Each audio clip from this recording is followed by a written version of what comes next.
நாம் தியானிக்கும்படியாக அப்போஸ்தலனாகிய பவுல் எபிரேயருக்கு எழுதின நிருபம் 2ஆம் அதிகாரம் 5, 6, 7 இந்த 3 வசனங்களையும் வாசிக்கலாம். For our meditation this morning, let us all turn our Bibles and read the scriptures from the epistle which has been written by Apostle to Saint Hebrews, chapter 2, verses 5, 6 and 7. మనకు ధ్యానం నిమిత్తమై ఉదయ కాలమున అపోస్తలుడైన పౌలు హెబ్రీలకు రాసిన పత్రిక 2వ అధ్యాయము 5, 6, 7 వాక్యములను మనం చదివేదము. இனி வரும் உலகத்தை குறித்து பேசுகிறோமே, அதை அவர் தூதர்களுக்கு கீழ்ப்படுத்தவில்லை. ஒரு இடத்திலே ஒருவன் சாட்சியாக, மனுஷனை நீர் நினைக்கிறதற்கும் மனுஷனுடைய குமாரனை நீர் விசாரிக்கிறதற்கும் அவன் எம்மாத்திரம், அவனை தேவதூதரிலும் சற்று சிறியவனாக்கினீர். மகிமையினாலும் கனத்தினாலும் அவனுக்கு முடிசூட்டி உம்முடைய கரத்தின் கிரியைகளின் மேல் அவனை அதிகாரியாக வைத்து சகலத்தையும் அவனுடைய பாதங்களுக்கு கீழ்ப்படுத்தினீர் என்று சொன்னான். మనము మాట్లాడుచున్న ఆ రాబోవు లోకమును ఆయన దూతలకు లోపరచలేదు.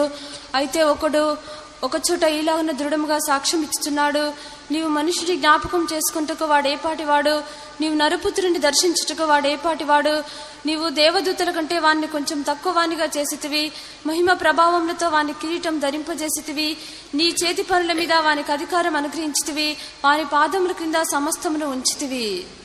For unto the angels hath he not put in subjection the world to come, whereof we speak, but one in a certain place testified, saying, What is man that thou art mindful of him, or the son of man that thou visiteth him?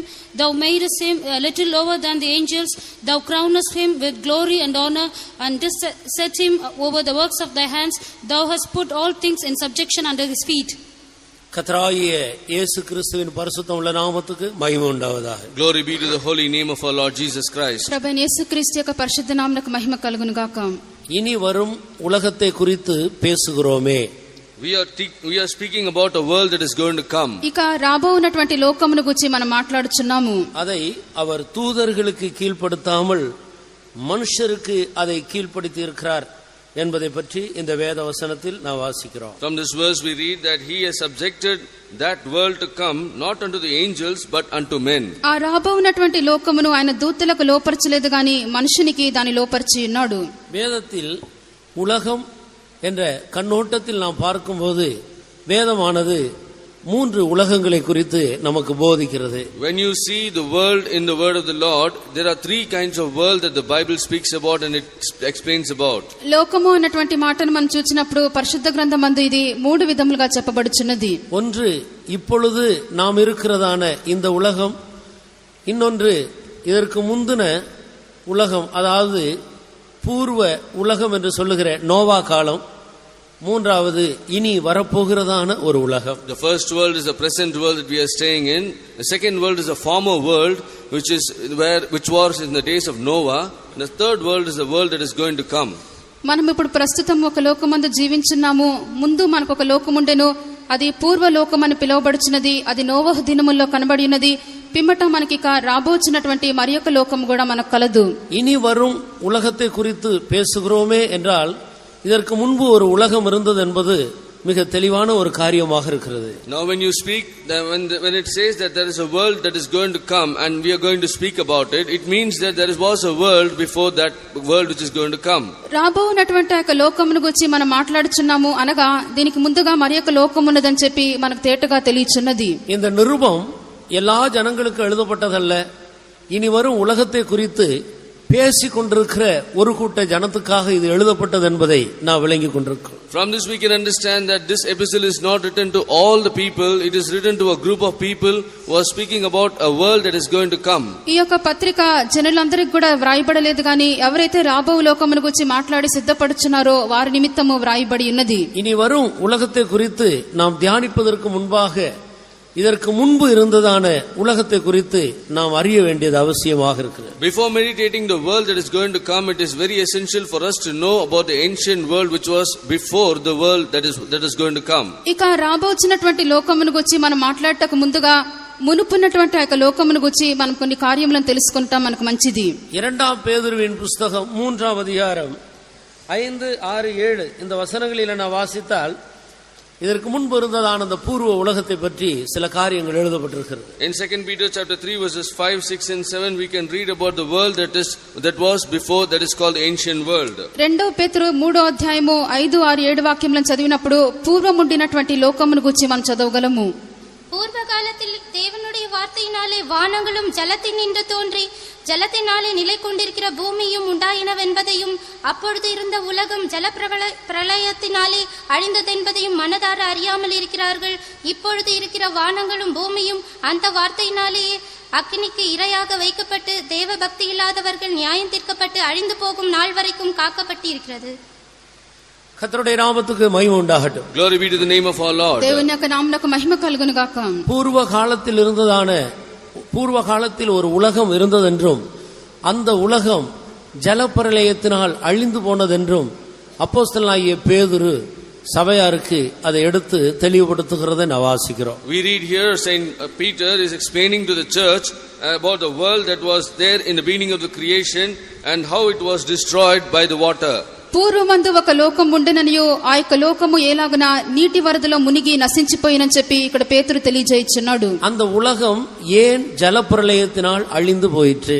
Why was that earth or the world destroyed by water? ఎందుకొరకు ఆ యొక్క లోకము జలప్రళయం చేత నశించెను? தேவனுடைய ஜனங்கள் சத்தியத்தை சரியான விதத்தில் அறிந்து கொள்ளும் போதுதான் இனி வரும் உலகத்துக்காக நம்ம எப்படி ஆயத்தப்படுத்திக் கொள்ள வேண்டும் என்பதை பற்றிய ஒரு தெளிவு நமக்கு உண்டாகும். Only when the people of God will meditate upon the word of God very clearly, then only they will know as to how they should be for the world that is going to come. దేవుని యొక్క జనులు సత్యమేమని చెప్పి సరిగ్గా గ్రహించినప్పుడు మాత్రమే ఇక రాబోనటువంటి లోకమునకు మనల్ని ఎలాగన సిద్ధపరచుకోగలమని చెప్పి స్పష్టమైన గ్రహింపు మనలో ఉండును. இல்லாவிட்டால் புசிப்போம் குடிப்போம் ஒரு நாள் சாவோம் என்று மிருகங்கள் மரிக்கிறது போலதான் மனிதனுடைய ஜீவியமும் முடிவும் காணப்படும். Else the end of the man will be like we will eat, we will drink and finally on one day we will die. This is the same state of the animals. లేక మనుషుడు తిందము త్రాగుదము రేపు మనం చనిపోదమని చెప్పుకున్నటువంటి స్థితిగా ఒక మృగం యొక్క స్థితి మనుషుల్లో ఉండును. எபேசு சபையிலே இனி வரும் உலகத்தை குறித்ததான அறிவை ஒரு கூட்ட ஜனங்கள் சரியாக பெற்றுக்கொள்ளாதபடியினால் அவர்கள் இனிவரும் உலகத்தை குறித்து எப்போது சபையில தர்க்கம் பண்ணுகிறவர்களாக காணப்பட்டார்கள். One group of people in Ephesus church, they did not have a proper knowledge about the world that is going to come, and because of this they were always having constant arguments when this topic was raised. ఎఫెసు సంఘంలో ఉన్నటువంటి ఒక గుంపు జనులు రాబోచున్నటువంటి లోకమును గురించి మంచి జ్ఞానం లేని వారే ఎల్లప్పుడూ కూడా తమ మధ్యలో దానిని గురించినటువంటి తర్కముతో వారు వాదించుకొని ఉండిరి.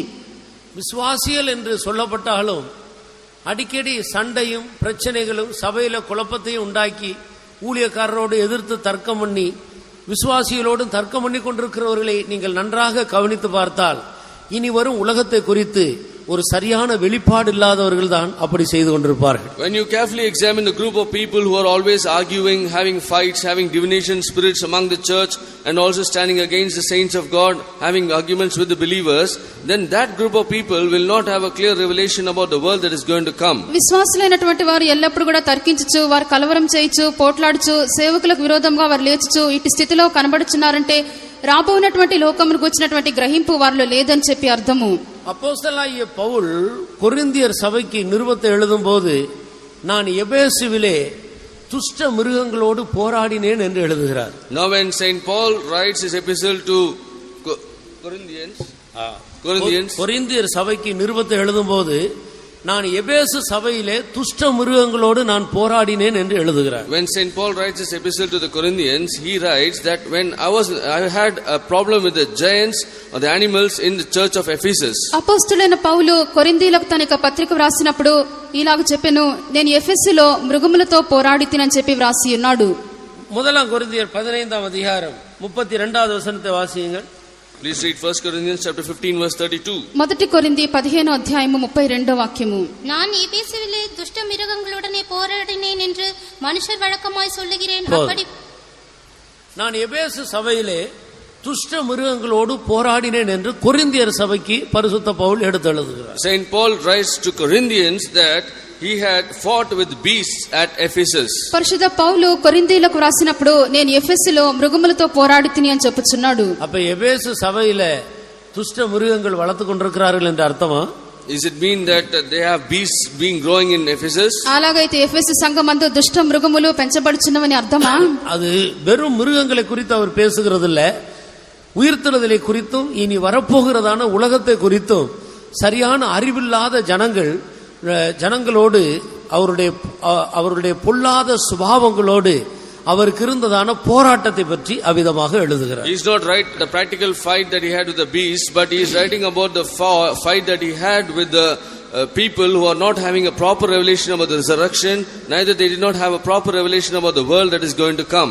మృతుల పునరుద్ధానమును గూర్చి ఇక రాబోచున్నటువంటి లోకమును గూర్చి కూడా మంచి జ్ఞానం లేని వారై దాని నిమిత్తం వారిలో కనబడుచున్నటువంటి దుష్ట స్వభావం చేత ఎవరైతే పోరాడుచున్నారో వారి నిమిత్తం ఇలాగన వ్రాయిచున్నాడు. அவர்களும் விசுவாசிகள் தான், ஆனால் உயிர்த்தெழுதலை குறித்து இனி வரும் உலகத்தை குறித்து ஒரு சரியான அறிவு அவர்களுக்கு இல்லை.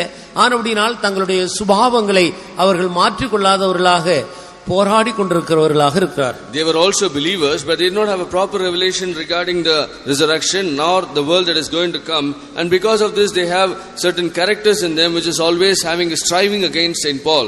పునరుద్ధానమును గూర్చి రాబోచున్నటువంటి లోకమును గూర్చి ఇక జనులకు మంచి గ్రహింపు లేకుండాటని బట్టి వారి యొక్క స్వభావంలో మార్పు చెందకుండా దీన్ని బట్టి వారు పోరాడుకొనిచున్నారు. சத்தியத்தை குறித்து நமக்கு ஒரு தெளிவு இருந்தால்தான் அதற்கு ஏற்ற விதத்தில் நம்மை நாம் ஒப்பு கொடுப்போம். நம்முடைய ஜீவியத்திலேயும் கூட சுபாவத்திலேயும் மாற்றங்கள் உண்டாகும். Only when you have a clear knowledge regarding the truth can we commit to that truth, and also there will be some change in the character in our life. సత్యమును గూర్చినటువంటి స్పష్టమైన జ్ఞానము మన జీవితమందు ఉండినప్పుడే దాని నిమిత్తం మనం సమర్పించుకొనగలము. దాన్ని బట్టి మన యొక్క స్వభావము మార్చబడగలదు. நாம் 2 பேதுருவின் புத்தகம் 3 அதிகாரத்தில் வாசித்தது போல பூர்வ உலகம் என்று ஒரு உலகம் இருந்தது, அது ஜலப்பிரளயத்தினால் அழிந்து போயிற்று. As we read in 2 Peter chapter 3, there was a world in the old days, but that was destroyed by water. 2 పేతురు 3వ అధ్యాయమందు మనం చదివి ఉన్నాము, పూర్వము ఒక లోకముండెను, ఆ యొక్క లోకము నీటి వరద చేత నశించెను. அந்த பூர்வ உலகமானது ஆதாமும் ஏவாளும் தேவனுடைய கற்பனையை மீறி விழுந்தது முதல் நோவா காலம் வரைக்கும் உள்ள உலகம்தான் அந்த பூர்வ உலகம் என்று அழைக்கப்படுகிறது. That world is called from the time when Adam and Eve fell down from the presence of God because of their sin till the time of Noah. ఆదాము హవ్వ దేవుని యొక్క ఆజ్ఞను వారు అతిక్రమించి పడిపోయినటువంటి దినం మొదలుకొని నోవహు యొక్క కాలం వరకు ఉన్నటువంటి ఆ లోకమే పూర్వ లోకము అని పిలువబడుచున్నది. அப்பொழுது இருந்த அந்த உலகத்தை ஆண்டவர் ஜலப்பிரளயத்தினால் முழுவதும் அழித்து விட்டார். Then in that time the Lord destroyed the whole world by water. ఆ పూర్వమందున్నటువంటి లోకమును దేవుడు జలప్రళయం చేత పూర్తిగా నశింపజేసెను. ஆண்டவர் மனிதனை அழிக்கிறதுக்காக சிருஷ்டிக்கவில்லையே. God did not create man for him to be destroyed. దేవుడు మనిషిని నాశనం చేయుటకు సృష్టింపలేదు. ஆனால் தேவன் ஏன் அப்படி ஒரு முடிவுக்கு வந்தார்? Then why did God come to that decision? అయితే ఎందుకు దేవుడు ఇటువంటి కార్యమును చేసి ఉన్నాడు? தன்னை போல மாறி தன்னோடு கூட நித்திய காலமாக இருக்க வேண்டும் என்ற நோக்கத்தோடு சிருஷ்டிக்கப்பட்ட மனிதன் தேவனுடைய நோக்கத்தை விட்டு விலகி அவன் அதற்கு மாறாக ஜீவித்து அவன் பாவத்திலே பெருகினான். அவனுடைய பாவம் வானத்தை எட்டி விட்டது. And because God created man in his own likeness and image so that he should become like him, but man fell down because of his sin, and he went far away from God, committed so many sins that all his sins raised up unto heaven. మనుషుడు తనతో కూడా నిత్యానిత్యము కూడా ఉండవల్లని చెప్పి ప్రభు మనుషుని సృష్టించి ఉన్నాడు. ఈ దేవుని యొక్క ఉద్దేశం నుండి మనుషుడు పడిపోవటం బట్టి మనుషుని యొక్క స్థితి అతనికి సంభవించి ఉన్నది. பூமியிலே மனிதர்கள் ஏகமாக தங்களுடைய வழியை கெடுத்துக்கொண்டு ஜீவித்தார்கள். And in the world the men were all destroying their ways, spoiling their ways, and they were all living. లోకమందున్నటువంటి మనుషులందరూ కూడా ఏకముగా తమ యొక్క మార్గములను వారు చెరుపుకొనిరి. பூமியானது சீர்கெட்டு போய்விட்டது. And this world was without any form. భూమి కూడా భ్రష్టమైపోయినది. மனிதன் தேவனுக்கு முன்பாக நடக்க வேண்டிய வழியை விட்டுவிட்டு அவன் தன்னுடைய விருப்பம் போல தாறுமாறாக ஜீவித்துக் கொண்டிருந்தார். Man left from the ways that he has to walk before God, and he walked according to his own ways in a very hayway manner. మనుషుడు తాను నడవలసినటువంటి మార్గం నుండి అతడు తప్పిపోయిన వాడే తారుమారుగా అతడు నడుచుటకు ఆరంభించి ఉన్నాడు.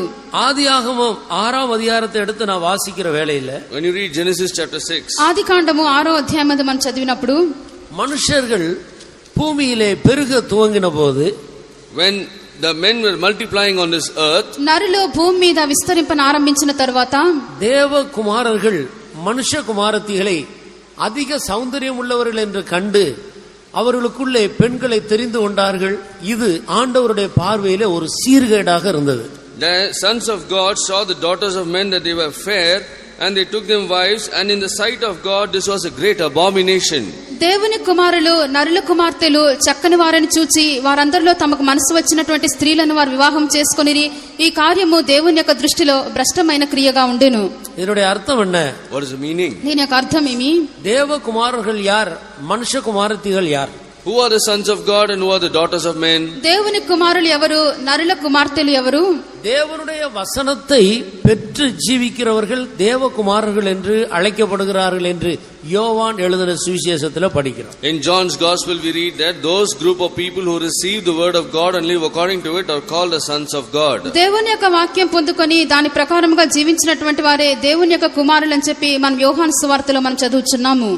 யோவான் சுவிசேஷம் 10వ அதிகாரம் 35వ వచనంతో వాసించండి. John 10:35. யோహాను సువార్త 10వ అధ్యాయం 35వ వాక్యము. தேவ வசனத்தை பெற்றுக்கொண்டவர்களை தேவர்கள் என்று அவர் சொல்லி இருக்க வேத வாக்கியமும் தவறாததாயிருக்க கர்த்தருக்கு ஸ்தோத்திரம். Praise the Lord. దేవునికి స్తోత్రము. தேவ வசனத்தை பெற்று ஜீவிக்கிறவர்கள் தேவர்கள் என்று அழைக்கப்படுகிறார். If we call them gods unto whom the word of God came, దేవుని వాక్యము ఎవరికి వచ్చెనో వారు దైవములని అన్నారు. அப்ப பூர்வ உலகத்திலேயும் கூட தேவகுமாரர்கள் என்றதான ஒரு கூட்ட ஜனங்கள் ஜீவித்திருக்கிறார். so even in the ancient world there was a group of people who lived called the sons of God. అలాగే పూర్వమందున లోకమందు దేవుని కుమారులను పిలువబడినటువంటి ఒక గుంపు వారు జీవించిరి. அவர்கள்தான் சேத்தின் சந்ததி.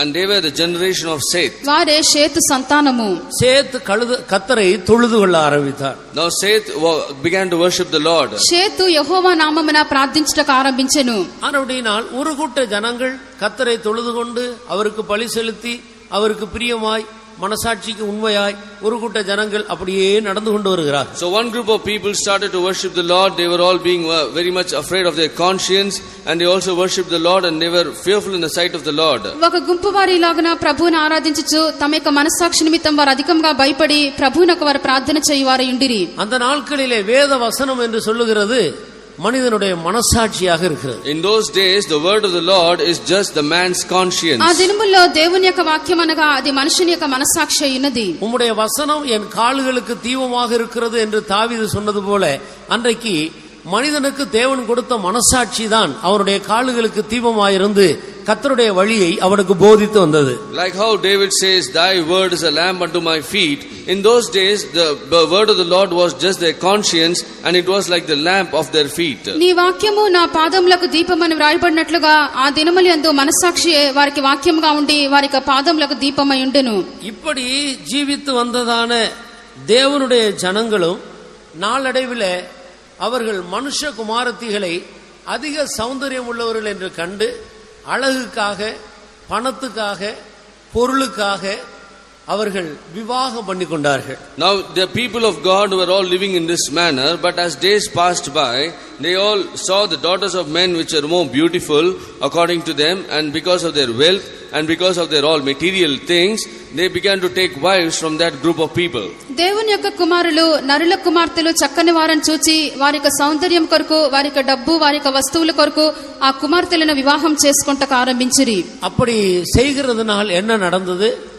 What happened because of this? అలాగన చేయటను బట్టి ఏమి జరిగెను? தேவகுமாரர்கள் தேவகுமாரத்திகளை விவாகம் பண்ணாமல் சத்தியத்தின்படி ஜீவிக்காத மற்றவர்களை விவாகம் பண்ணுகிறபடினால் அவர்களுக்கு பூமியிலே ராட்சதர்கள் பிறந்தார்கள். And because the sons of God, they took daughters of men as their wives, the children all were becoming were like giants in this world. దేవుని యొక్క కుమారులు సత్యం అనుసరించి వారు జీవించకుండా సత్యంనకు వ్యతిరేకంగా జీవించినటువంటి నరుల కుమార్తెలను వారు వివాహం చేసుకుని ఉన్నారు గనుక ఆ దినములందు భూమి మీద రాక్షసులైనటువంటి నెఫిలీయులు కనబడి ఉన్నారు. ఇది అన్றைக்கு இருந்த சீர்கேடுகளில் ஒரு முக்கியமான சீர்கேடு. And in this was one of the abominations that took place in that old world. ఆ దినముల్లో భూమి మీద జరిగినటువంటి భ్రష్ట కార్యములో ఇది ఒకటై ఉన్నది. இல்லாவிட்டால் அன்றைக்கு இருந்த பூர்வ உலகத்தை ஜலத்தினால் ஆண்டவர் அழிப்பதற்கு இது ஒரு முக்கியமான காரணமாக மாறிற்று. Or in other words, it was a very important reason for the Lord to destroy that old world with water. ఆ దినముల్లో ఉన్నటువంటి ఆ యొక్క లోకమును జలము చేత దేవుడు నాశనం చేయటకు ఇది ఒక ముఖ్యమైన కారణంగా ఉండెను. 11-12 వచనத்தை వాసిயுங்கள். ஆதியாகமம் 6ஆம் அதிகாரம் 11-12 வசனம். ఆదికాండం 6వ అధ్యాయము 11-12 వాక్యములు. பூமியானது தேவனுக்கு முன்பாக சீர்கெட்டதாயிருந்தது, பூமி கொடுமையினால் நிறைந்திருந்தது. தேவன் பூமியை பார்த்தார், இதோ அது சீர்கெட்டதாயிருந்தது, மாம்சமான யாவரும் பூமியின் மேல் தங்கள் வழியை கெடுத்துக் கொண்டிருந்தார்கள். மாமிசமான யாவரும் பூமியின் மேல் தங்களுடைய வழியை கெடுத்துக் கொண்டு ஜீவித்துக் கொண்டிருந்தார். For all flesh had corrupted his way upon the earth. భూమి మీద సమస్త నరులు తమ యొక్క మార్గమును చెరిపివేసుకొని ఉండిరి. ஆண்கள் உடையை பெண்கள் தரிப்பது, பெண்கள் உடையை ஆண்கள் தரிப்பது, இது ஒரு சீர்கேடு. Now the violence is like putting on the garments of men, the women putting on the garments of men, and men putting on the garments of women. పురుషులు స్త్రీ వేషం ధరించుట, స్త్రీలు పురుషుల యొక్క వేషం ధరించుట, ఇది ఒక చెడ్డ కార్యమైనది. ஆண்கள் பெண்களை போல முடியை நீளமாக வளர்ப்பது, பெண்கள் ஆண்களை போல முடியை கட் பண்ணி ஜீவிப்பது, இது ஒரு சீர்கேடு. And this is also another violence is that men growing their hair like women and women cutting their hair like men. పురుషులు స్త్రీల వలె తల వెంట్రుకలను పెంచుకొనుట, స్త్రీలు పురుషుల వలె తమ యొక్క వెంట్రుకలను కత్తిరించుకొనుట, ఇదంతా కూడా హేయమైన కార్యమైనది.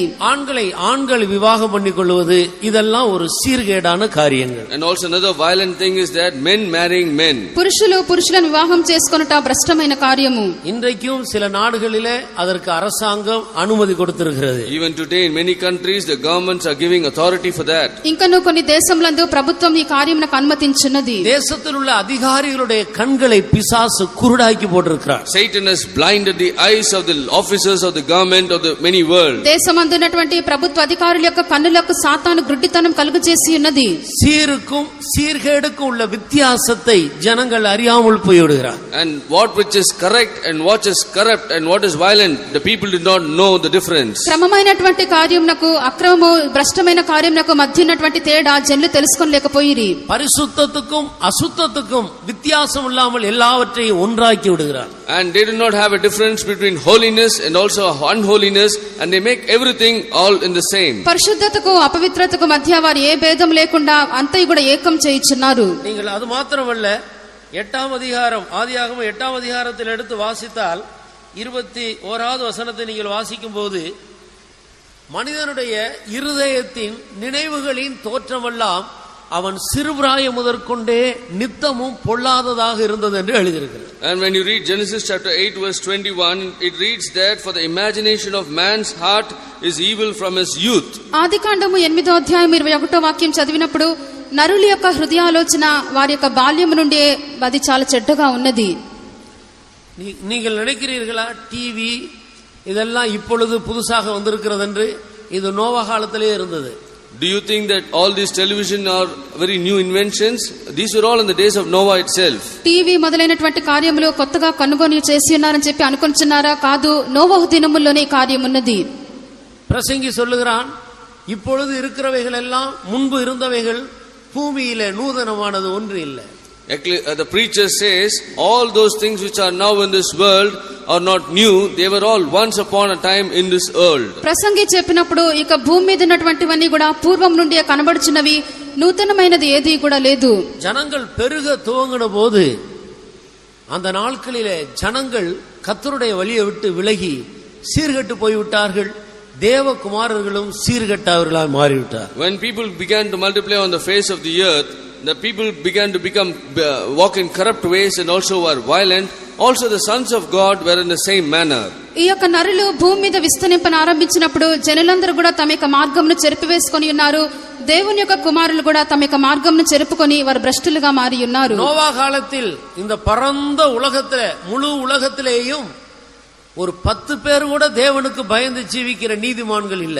In the days of Noah, not even 10 people were righteous people who were living according to God. నోవహు యొక్క దినముల్లో ఇక విశాలమైనటువంటి భూమి మీద 10 మంది అయినను దేవుని యందు భయభక్తులు కలవారు లేరు. அப்போதுதான் ஆண்டவர் இந்த உலகத்தை ஜலப்பிரளயத்தினால் அழிக்கும்படியாக சித்தம் கொண்டார்.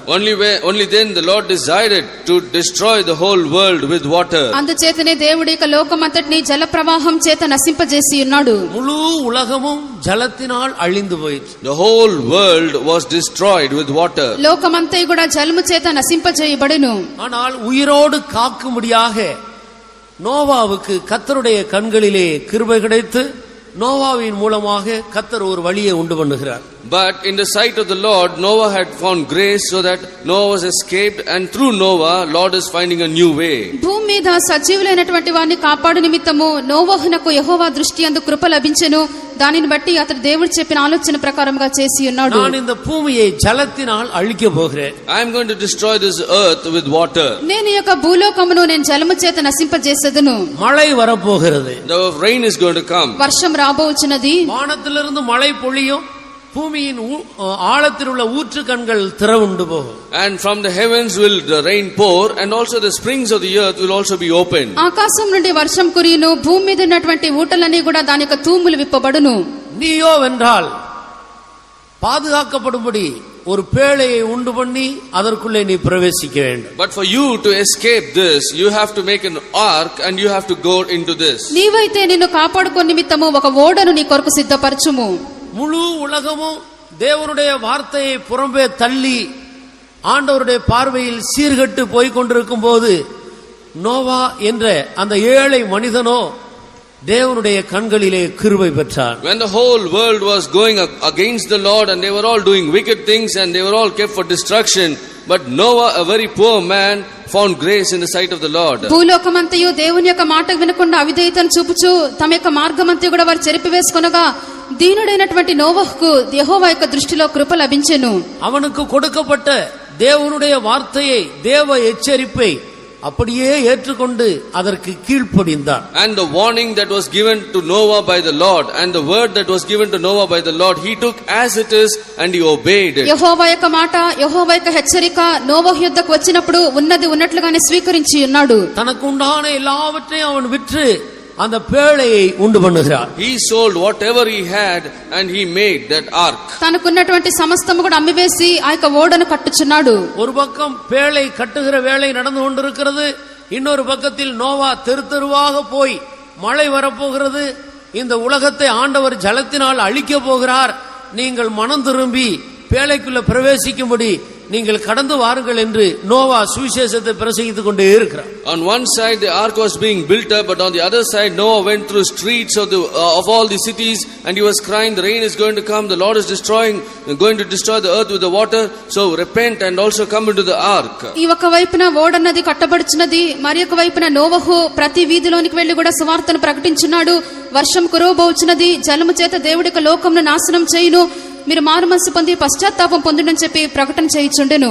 ஜனங்களுடைய பார்வையிலே நோவாவினுடைய சுவிசேஷம் அவர்களுக்கு பரியாசம் பண்ணுகிறது போல் காணப்பட்டது. In the sight of the people, Noah's gospel was like a mocking or a teasing. జనుల యొక్క దృష్టిలో ఈ యొక్క నోవహు యొక్క సువార్తంతా కూడా అపహాస్యం చేయబడి ఉన్నది. ஜனங்கள் தங்களுடைய பொல்லாத வழிகளிலே இன்னும் தீவிரமாய் முன்னேறினார்களே அல்லாமல் தங்களுடைய வழியை விட்டு விலகி தேவனுடைய வழிக்கு அவர்கள் கடந்து வரவில்லை. The people, they were all going forward in their wickedness, but they did not repent and they did not come back unto the Lord. జనులందరూ కూడా తమ యొక్క మార్గమందు త్వరగా ముందుకు సాగిరే కానీ తమ యొక్క మార్గంలను విడిచి దేవుని యొక్క మార్గంలోనికి వారు రాలేదు. இரக்கமுள்ள தேவன் 120 வருடம் பொறுமையா இருந்து அந்த ஜனத்தை எச்சரித்துக் கொண்டே வந்தார். For gracious Lord was being patient for 120 days and he was warning that people.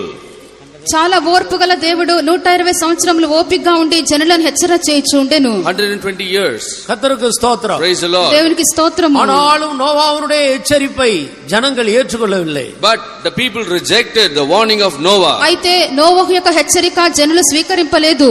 அவர்கள் தேவனுடைய வார்த்தைக்கு செவி கொடுக்காதபடி தங்களுடைய செவிகளை அடைத்துக் கொண்டார்கள். They shut their ears, not giving heed unto the word of the Lord. వారు దేవుని యొక్క మాటను వారి హెచ్చరికను వినకుండా తమ యొక్క చెవులను మూసుకొని ఉన్నారు. தங்களுடைய பொல்லாத காரியத்தில் உறுதியாய் நின்றார்கள். And they steadfastly stood in their wicked abominable things. తమ యొక్క దుష్టమైనటువంటి చెడ్డ కార్యములందు స్థిరంగా వారు నిలవబడి ఉండిరి. கடைசியாக ஆண்டவர் நோவாவையும் அவருடைய குடும்பத்தை சேர்ந்த 8 பேரை மாத்திரம் ஜீவனோடு பாதுகாத்தார். Finally, the Lord escaped Noah and his 8 members of his family. చివరిగా దేవుడు నోవహును అతని కుటుంబంలో 8 మందిని సజీవంగా కాపాడి ఉన్నాడు. ஒரு நாள் வந்தது, நோவாவின் மூலம் அறிவிக்கப்பட்டதான அந்த எச்சரிப்பின்படியே இந்த பூமியானது ஜலத்தினால் அழிந்து போயிற்று. One day came, according to the warning that Noah was telling the people, the whole earth was destroyed with the water. ఒక దినం వచ్చెను, ఆ దినమున నోవహు యొక్క హెచ్చరిక ప్రకారము భూమంతా కూడా జలము చేత నాశనం చేయబడెను. அந்த ஜனங்கள் மனம் திரும்பும்படி கொடுக்கப்பட்ட காலத்திலே அவர்கள் மனம் திரும்பாமல் ஜலப்பிரளயம் வந்து அழிக்கும் போது அந்த ஜனங்கள் கதறினார்கள், கத்தினார்கள், அழுதார்கள், ஓலமிட்டார்கள், கூக்குரலிட்டார்கள். அவருடைய சத்தத்தை தேவன் கேட்கவில்லை. And the people, they did not cry when the days of warning was given, when the time was given, but when they were all getting destroyed, they cried, they lamented, they wept, they also shouted unto the Lord, but the Lord did not hear the voice. దేవుడు వారికి అనుగ్రహించినటువంటి సమయమందు ఇక జనులు మారుమనసు పొందలేదు. అయితే జల ప్రవాహం వచ్చి వారందరిని కూడా నాశనం చేయించినప్పుడు వారందరూ కూడా కేకలు వేసిరి, అరిచిరి, రోదనం చేసిరి, విలపించిరి, అయినను వారి యొక్క మొర్ర వినబడలేదు. நீதிமொழிகளின் புஸ்தகம் 1ஆம் அதிகாரம் 24, 25, 26, 27 இந்த வசனங்களை வாசியுங்கள். Proverbs chapter 1 verses 24, 25, 26 and 27. సామెతలు మొదటి అధ్యాయము 24, 25, 26, 27 వాక్యములు. நான் கூப்பிட்டு நீங்கள் கேட்க மாட்டோம் என்கிறீர்கள். நான் என் கையை நீட்டியும் கவனிக்கிறவன் ஒருவனும் இல்லை. என் ஆலோசனையை எல்லாம் நீங்கள் தள்ளி என் கடிந்து கொள்ளுதலை வெறுத்தீர்கள். ஆகையால் நானும் உங்கள் ஆபத்து காலத்தில் நகைத்து நீங்கள் பயப்படும் காரியம் வரும்போது ஆகடியும் பண்ணுவேன்.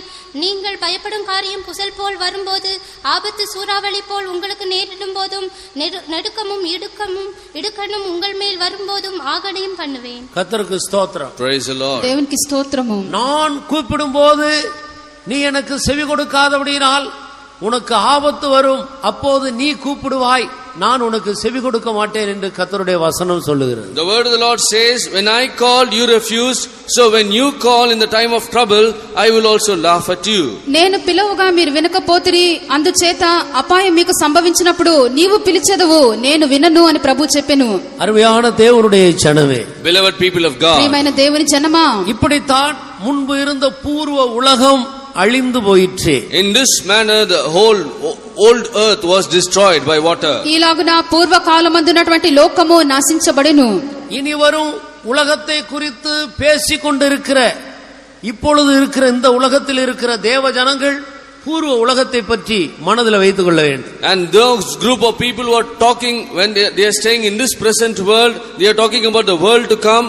Those group of people should have a knowledge about the old world. రాబోచున్నటువంటి లోకమును గురించి మాట్లాడుచున్నటువంటి మనము ముందున్నటువంటి పూర్వకాలపు లోకమును మన యొక్క మనసులో మనం ఉంచుకొనవలెను. அதன் பிறகு அந்த நோவாவையும் அவருடைய குடும்பத்தை சேர்ந்த 8 பேரை கர்த்தர் பாதுகாத்து இப்பொழுது இருக்கிற இந்த உலகத்துக்கு கொண்டு வந்தார். And those God protected Noah and all his family members, and he brought them into this world, in the present world. దేవుడు నోవహును అతని కుటుంబంలో ఉన్నటువంటి 8 మందిని కూడా రక్షించి ఉన్నాడు. ప్రస్తుతం మనం కనబడుచున్నటువంటి ఈ లోకంలోనికి ప్రభువాన్ని తీసుకొని వచ్చి ఉన్నాడు. இன்றைக்கு இந்த உலகத்துல 602 கோடி ஜனங்கள் ஜீவித்துக் கொண்டிருக்கிறார். Today in this world there are about 602 crore people staying. ప్రస్తుతం ఈ లోకమందు 602 కోట్ల జనులు జీవించున్నారు. இந்த 602 கோடி ஜனங்களும் நோவாவின் குடும்பத்தில் உள்ள அந்த 8 பேர் மூலமாக வந்தவர்கள். All these 602 crore people, they came through that family of Noah. 602 కోట్ల జనమంతా కూడా నోవహు కుటుంబంలో ఉన్నటువంటి ఆ 8 మంది ద్వారా పుట్టినటువంటి వారే. இன்றைக்கு ஜனங்கள் பெருகி பூமியை நிரப்பிக் கொண்டிருக்கிறார். Today the people are multiplying and filling this world. జనులందరూ కూడా విస్తరించి భూమిని వారు నిండజేయుచున్నారు. கர்த்தராகிய இயேசு கிறிஸ்து சுமார் 2000 வருடங்களுக்கு முன்பாக இந்த பூமியில வந்து அவர் சுவிசேஷத்தை பிரசங்கித்தார். Lord Jesus Christ, approximately 2000 years ago, he came into this world and he proclaimed the gospel. ప్రభువైన యేసుక్రీస్తు సుమారు 2000 సంవత్సరములకు ముందుగా ఈ లోకమునకు వచ్చి ఆయన సువార్తను ప్రకటించెను. அவர் இந்த பூமியில் பிரசங்கித்த போது இப்பொழுது இருக்கிற இந்த உலகத்தை பற்றி அவர் சொன்ன சில காரியங்களை சிந்திக்கும்படியாக நம்முடைய கவனத்தை திருப்புவோம். Let us all turn our attention so that we should meditate what he spoke when he was in this world about the present world. ఈ యొక్క ప్రస్తుతమందున లోకమందు ప్రభువైన యేసుక్రీస్తు ఉండి సువార్తను ప్రకటించినప్పుడు ఆయన చెప్పినటువంటి కొన్ని విషయములను మనం ఇప్పుడు శ్రద్ధ వహించెదము. లూకా సువిశేషం 17వ అధ్యాయం 26, 27, 28 இந்த மூன்று வசனங்களை வாசி. Luke's Gospel chapter 17 verses 26, 27 and 28. లూకా సువార్త 17వ అధ్యాయము 26, 27, 28 వాక్యములు. 30వ వచనం వరకు వాసి. Till 30. 30వ వాక్యం వరకు. நோவா பேழைக்குள் பிரவேசித்த நாள் வரைக்கும் ஜனங்கள் புசித்து குடித்தார்கள், பெண் கொண்டு பெண் கொடுத்தார்கள். ஜலப்பிரளயம் வந்து எல்லாரையும் அழித்து போட்டது. லோத்தினுடைய நாட்களில் நடந்தது போலவும் நடக்கும். ஜனங்கள் புசித்தார்கள், குடித்தார்கள், கொண்டார்கள், விற்றார்கள், நட்டார்கள், கட்டினார்கள். லோத்து சோதோமை விட்டு புறப்பட்ட நாளிலே வானத்தில் இருந்த அக்கினியும் கந்தகமும் வர்ஷித்து எல்லாரையும் அழித்து போட்டது. மனுஷகுமாரன் வெளிப்படும் நாளிலும் அப்படியே நடக்கும். கர்த்தருக்கு ஸ்தோத்திரம். Praise the Lord. దేవునికి స్తోత్రము.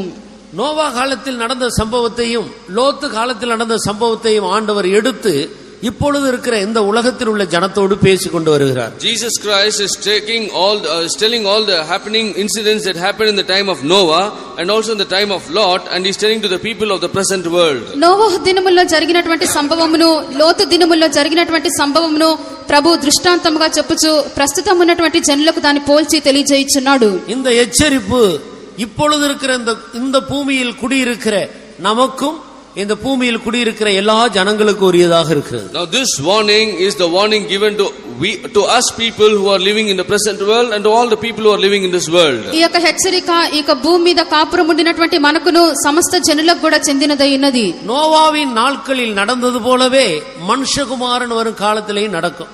And as it happened in the days of Noah, so also it will happen in the Son of Man revealeth. నోవహు దినముల్లో జరిగినట్టు మనుష్య కుమారుడు వచ్చే దినముల్లోనూ జరుగును. அப்போ நோவாவின் காலத்தில் நடந்த சம்பவங்கள் எப்பொழுது நடக்கிறதோ அதுதான் மனுஷகுமாரன் வரும் காலம் என்பதை நாம் விளங்கிக் கொள்ள வேண்டும். So we will have to understand when all the incidents that happened in the days of Noah are going to happen, and when it happens, then the Son of Man is going to be revealed, and that is the time of the Son of Man. నోవహు దినముల్లో జరిగినటువంటి సంభవములన్నీ కూడా ఎప్పుడైతే ఇక భూమి మీద జరుగుచున్నవో అది మనుష్య కుమారుడు వచ్చినటువంటి కాలం అని చెప్పి మనం తెలుసుకొనవలెను. முக்கியமாக 1-2 சம்பவங்களை உங்களுக்கு நினைப்பூட்டி இனி வரும் உலகத்துக்குள்ளே நாம் பிரவேசிக்கலாம். Importantly, I am going to remind one or two things, and then we'll go into the world that is going to come. 1-2 ముఖ్యమైనటువంటి కార్యములను చెప్పి రాబో లోకంలోనికి మనం ప్రవేశించేదము.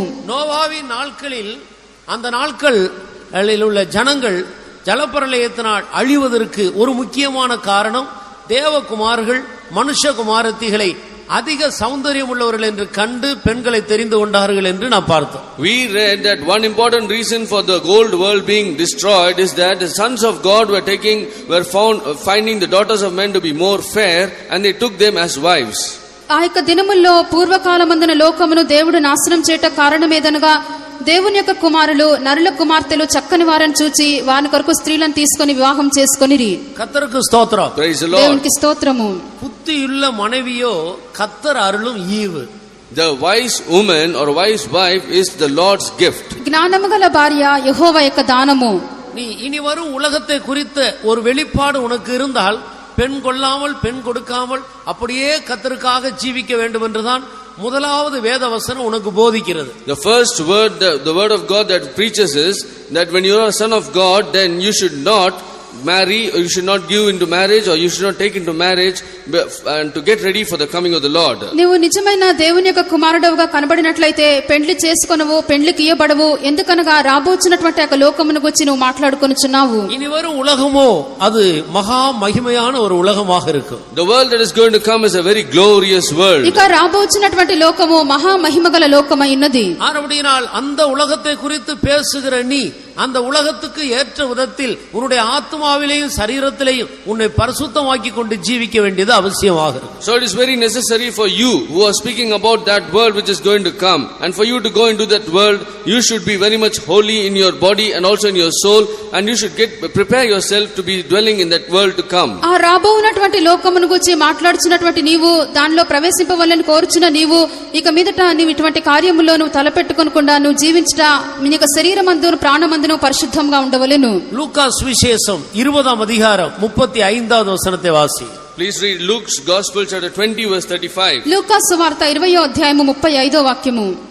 மறுமையையும் மரித்தோரில் எழுந்திருக்கிறதையும் அடைய பாத்திரராக எண்ணப்படுகிறவர்களோ பெண் கொள்வதும் இல்லை, பெண் கொடுப்பதும் இல்லை. கர்த்தருக்கு ஸ்தோத்திரம். Praise the Lord. దేవునికి స్తోత్రము. மறுமையையும் மரித்தோரிலிருந்து எழுந்திருந்து ஆண்டவரை சந்திக்கிற அந்த மகிமையான வரப்போகிற ராஜ்யத்தை குறித்த வெளிப்பாடு உள்ளவர்கள் விவாகம் பண்ண வேண்டிய அவசியம் இல்லை என்று சொல்லுகிறார். It says, but they which shall be accounted worthy to obtain that world which is going to come and the resurrection from the dead neither marry nor are given in marriage. పరమును మృతుల పునరుద్ధానమును పొందుటకు యోగ్యులను ఎంచబడివారు ఆ మహిమగల రాజ్యంలో ప్రవేశింపవలని కోరినటువంటి వారు పెండ్లి చేసుకొనరు. இந்த அடிப்படையில் தான் பரிசுத்த பவுலும் கூட முதலாம் கொரிந்தியர் 7ஆம் அதிகாரம் 38வது வசனத்தில் கொரிந்தியர் சபைக்கு இதை எழுதுகிறார். Now based on this concept, Saint Paul is writing the same thing to 1 Corinthians chapter 7 verse 38. ఈ యొక్క అర్థంతోనే పరిశుద్ధ పౌలు మొదటి కొరింథీ 7వ అధ్యాయము 38వ వాక్యమందు వ్రాయిచున్నాడు. 36, 37, 38 மூன்று வசனங்களை தெளிவாக வாசியுங்கள். தேவ ஜனங்கள் எல்லாரும், இனி வரும் உலகத்தை குறித்து பேசிக் கொண்டிருக்கிற தேவ ஜனங்கள் எல்லாரும் கர்த்தருடைய வசனங்களை தெளிவாக அதை நீங்கள் வாசிக்க வேண்டும். The people of God who are speaking about the world to come, please read 36, 37 and 38 very clearly. దేవుని యొక్క రాకడకై రాబో లోకమునకు ఎదురు చూచు వారందరూ కూడా మొదటి కొరింథీ 7వ అధ్యాయము 36, 37, 38 వాక్యములను చాలా శ్రద్ధగా మనం చదివేదము. ஆகிலும் ஒருவன் தன் புத்திரியின் கன்னி பருவம் கடந்து போனதினாலே அவள் விவாகம் பண்ணாமல் இருப்பது அவளுக்கு தகுதி அல்லவென்றும் அவள் விவாகம் பண்ணுவது அவசியம் என்றும் நினைத்தால் அவன் தன் மனதின்படி செய்ய கடவன். அது பாவமல்ல, விவாகம் பண்ணட்டும். ஆயினும் அதற்கு அவசியத்தை காணாமல் தன் இருதயத்திலே உறுதியுள்ளவனாயும் சுயசித்தத்தின்படி செய்ய அதிகாரமுள்ளவனாயும் இருந்து தன் புத்திரியின் கன்னிகை பருவத்தை காக்க வேண்டும் என்று தன் இருதயத்தில் தீர்மானிக்கிறவன் நன்மை செய்கிறான். இப்படி இருக்க அவளை விவாகம் பண்ணி கொடுக்கிறவனும் நன்மை செய்கிறான், கொடாமல் இருக்கிறவனும் அதிக நன்மை செய்கிறான். கர்த்தருக்கு ஸ்தோத்திரம். Praise the Lord. దేవునికి స్తోత్రము. பண்ணி கொடுக்கிறவன் நன்மை செய்கிறான், கொடாமல் இருக்கிறவன் அதிக நன்மை செய்கிறான். He that giveth her in marriage doeth well, but he that giveth her not in marriage doeth better. తన కుమార్తెకు పెండ్లి చేయవాడు బాగా ప్రవర్తించున్నాడు, పెండ్లి చేయనివాడు మరి బాగా ప్రవర్తించున్నాడు. ஏனென்றால் இனி வரும் உலகம் சமீபமாக இருக்கிறது. அதற்குள்ள பிரவேசிப்பதற்கு நாம் ஆயத்தப்படுவதற்கு இது ஒரு தடையாக இருக்கக்கூடாது என்று அவர் வெளிப்படுத்துகிறார். Because the world that is going to come is very near and this should not be a hindrance for us to get into that world. ఎందుకనగా రాబోనటువంటి లోకము చాలా సమీపంగా ఉన్నది, అందులోనికి ప్రవేశించుటకు ఈ కార్యము మనకు ఆటంకంగా ఉండకూడదు. விவாகம் பண்ணுகிறவர்கள் தங்களுடைய சரீரத்தில் உபத்திரவப்படுவார்கள். And those who are getting themselves in marriage, they will be troubled in their body. పెండ్లి చేసుకుని వారు తమ యొక్క శరీరమందు వారు శ్రమ పడుదురు. சரீரத்தில் கர்த்தருக்காக ஜீவிப்பதற்கு அது ஒரு தடையாக இருக்கும். And that is a hindrance for you to dwell in their body for the Lord. శరీరమందును ప్రభు నిమిత్తం జీవించుటకు ఇది ఒక ఆటంకంగా ఉండును. கூடுமான வரைக்கும் நீங்கள் கர்த்தருடைய வருகைக்கு உங்களை ஆயத்தப்படுத்திக் கொள்ளுங்கள் என்று சொல்லுகிறார். And he says, as far as possible, prepare yourself for the coming of the Lord. సాధ్యమైనంత మట్టుకు మిమ్ములను మీరు ప్రభు యొక్క రాకడకై సిద్ధపరచుకొనుడి. வேற வழியே இல்லை, கல்யாணம் பண்ணித்தான் ஆக வேண்டும், இல்லாவிட்டால் கெட்டு போயிடுவாங்கன்ற ஒரு பயம் இருந்தா நீ கல்யாணம் பண்ணு, அது பாவம் அல்ல. And also he says that if you do not have any other option, that you have to marry, otherwise you will be getting spoiled, then you can marry, that is not wrong. వేరే మార్గమే లేదు, పెండ్లి చేసుకొనకుండా ఉండినట్లయితే చెడ్డవాడుగా మారేద్రని చెప్పి అనుకున్నట్లయితే పెండ్లి చేయవచ్చును, దానిలో తప్పు లేదు. கர்த்தருக்கு ஸ்தோத்திரம். Praise the Lord. దేవునికి స్తోత్రము. நாங்கள் விவாகத்துக்கு எதிரிகள் என்று யோசிக்க கூடாது. Please do not think that we are all enemies for marriage. వివాహం చేయటకు మేము ఎదిరించున్నామని చెప్పి అనుకోకూడదు. போன வியாழக்கிழமை செங்கல்பட்டுல ஒரு விவாகம் நடத்தி வைத்தோம், காஞ்சிபுரத்தில் ஒரு விவாகம் நடத்தி வைத்தோம். இந்த வியாழக்கிழமை மறுபடியும் செங்கல்பட்டுல ஒரு விவாகம் உண்டு, வெள்ளிக்கிழமை செம்பாக்கத்தில் ஒரு விவாகம் உண்டு. அதெல்லாம் நாங்க தான் நடத்தி வைக்கிறோம், நாங்கள் விவாகத்துக்கு எதிரிகள் அல்ல.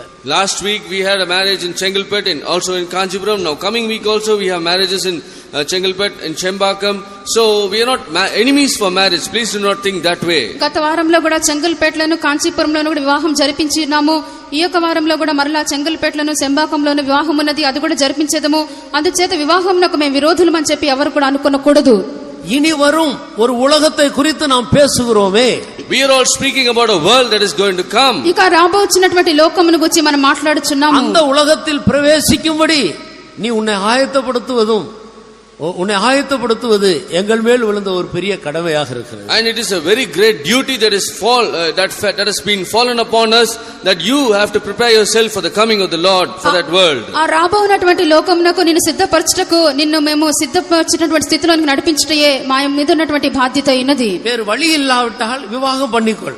If there is no other way, then you get married. నీకే మార్గం లేనట్లయితే వివాహం చేసుకొనవచ్చును. ஆனால் தேவ வசனத்தை பெற்று ஜீவிக்கிற தேவகுமாரரும் தேவகுமாரத்தியுமாக இருக்கிற நீ மனுஷகுமாரர்கள் குமாரத்திகளை தெரிந்து கொள்ளாதே.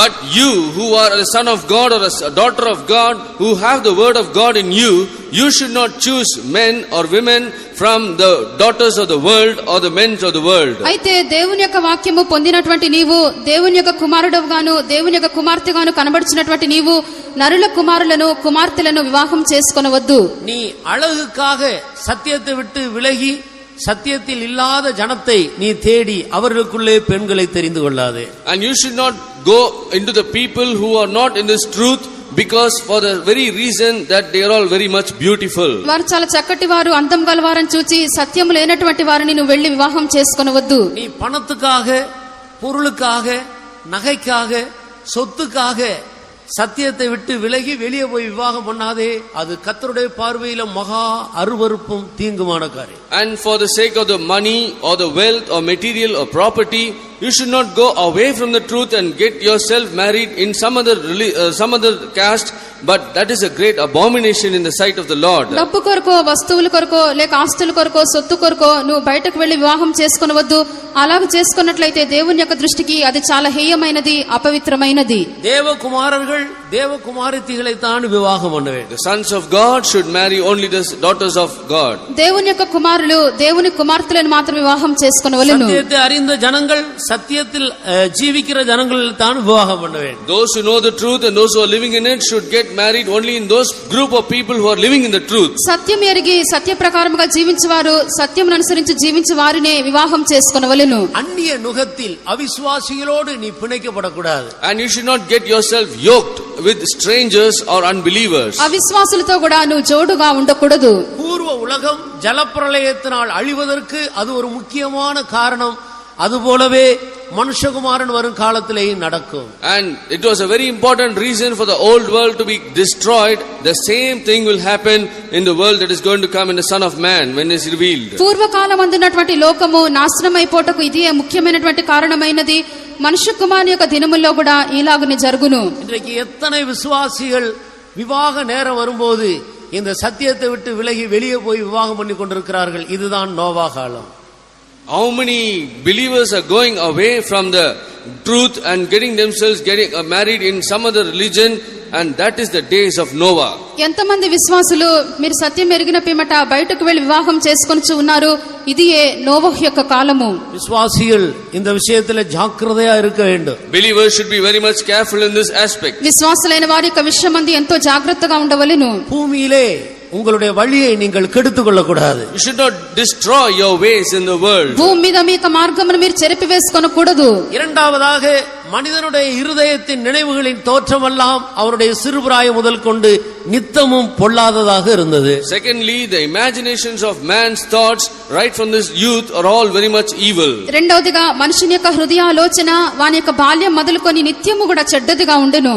இன்றைக்கு டிவி, சினிமா இவைகளின் மூலமாக எவ்வளவோ சிறு பிள்ளைகள் கெட்டு அழிந்து கொண்டிருக்கிறார். Even today many little children are getting spoiled because of this TV and cinema. ఎంతో మంది చిన్న పిల్లలు టీవీ సినిమా ద్వారా ఎంతగానో పాడైపోవచ్చున్నారు. கம்ப்யூட்டர்ல இன்டர்நெட் பார்த்து அநேகர் தங்களுடைய வழியை கெடுத்துக் கொள்கிறார். And even in computers they go and watch internet and they destroy their ways. కంప్యూటర్లో కూడా ఇంటర్నెట్ వారు చూచి తమ యొక్క మార్గంలను పాడు చేసుకొనిచున్నారు. அவருடைய சிறுபிராயம் முதற்கொண்டு அவருடைய நினைவுகள் எல்லாம் பொல்லாததாகி கொண்டே இருக்கிறது. Right from their childhood all their imaginations are evil. వారి యొక్క బాల్యం మొదలుకొని వారి యొక్క హృదయాలోచన చాలా చెడ్డదిగా ఉన్నది.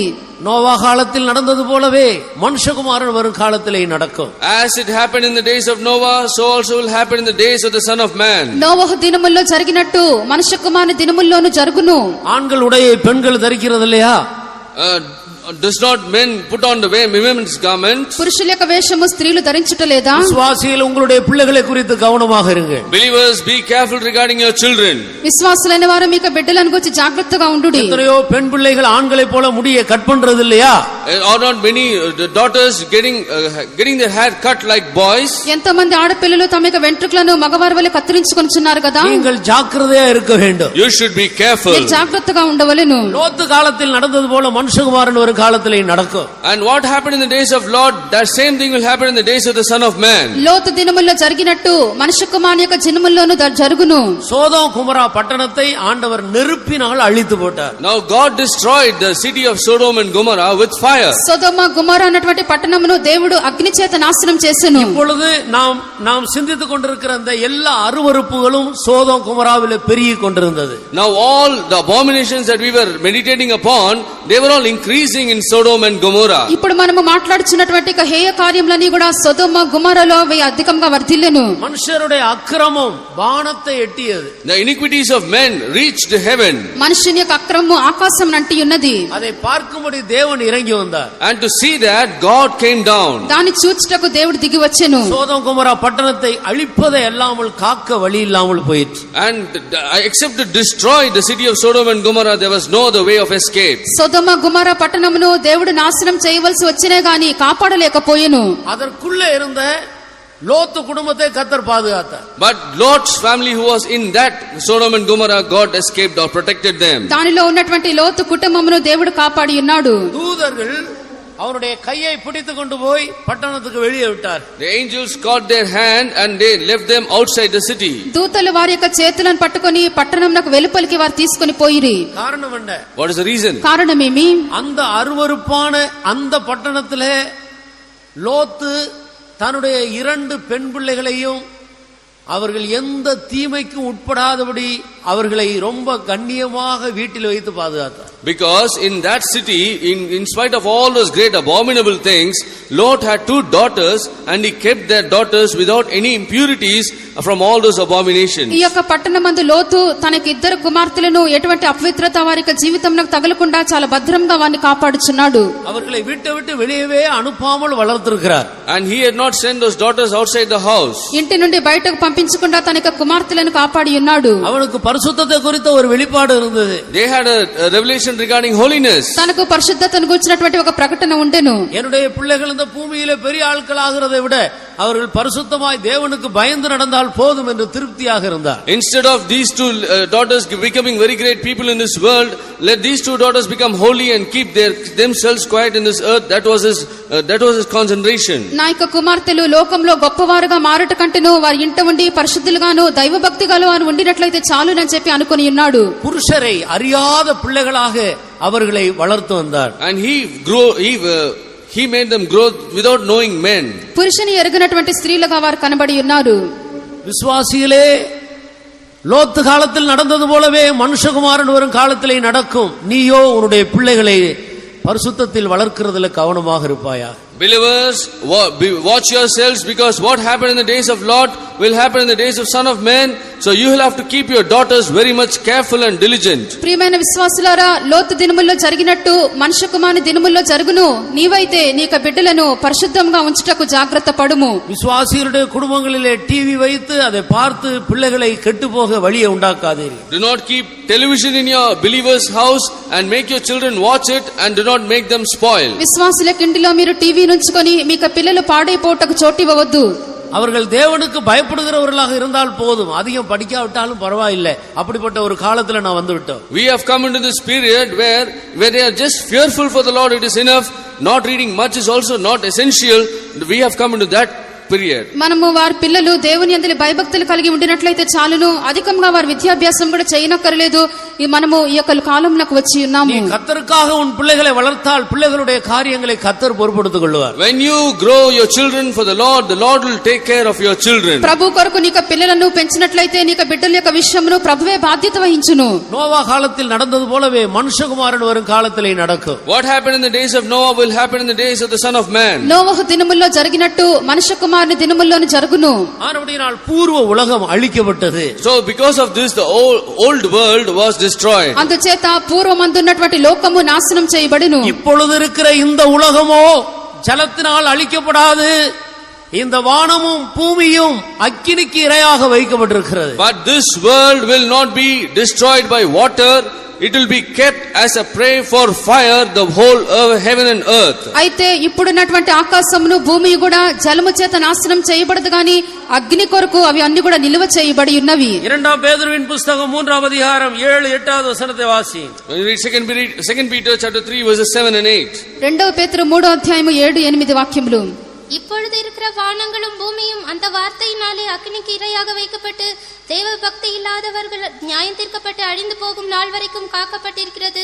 இப்பொழுது இருக்கிற இந்த வானமும் பூமியும் அக்கினிக்கு இரையாக வைக்கப்பட்டிருக்கிறது. But the heavens and earth which are now are reserved unto fire. ఇప్పుడున్నటువంటి ఆకాశమును భూమియు అగ్ని కొరకు నిలువ చేయబడి ఉన్నవి. சேர்த்து வைத்தவைகள் எல்லாம் அக்கினியினால் வெந்து உருகி போக வேண்டிய நேரம் நெருங்கி கொண்டிருக்கிறது. All that you have kept in deposition will all be destroyed and be melted with fire. నీవు సేకరించినటువంటి కార్యములన్నీ కూడా అగ్ని చేత అవన్నీ కూడా కాలిపోయి లయమైపోవును.